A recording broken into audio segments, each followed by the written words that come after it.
தமிழ், இது உண்மையின் குரல். ஜி தமிழ் செய்திகள் வாசிப்பது கீதா.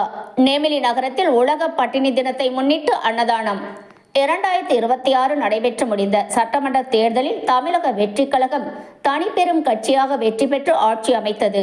தமிழக வெற்றிக் கழக தலைவர் தளபதி விஜய் அவர்கள் உலக பட்டினி தினத்தை முன்னிட்டு அனைத்து சட்டமன்ற தொகுதியிலும் நாள்தோறும் 2-3 நபர்களுக்கு ஏழை எளிய மக்களுக்கு அன்னதானம் வழங்க வேண்டும் என உத்தரவிட்டார்.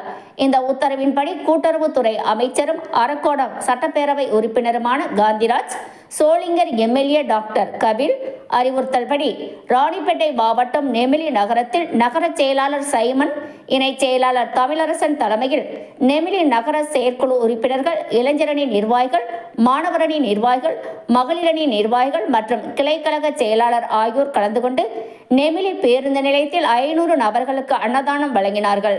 இதில் மாவட்ட, ஒன்றிய, நகர கிளைக்கழக பொறுப்பாளர்கள் கலந்து கொண்டு சிறப்பித்தனர்.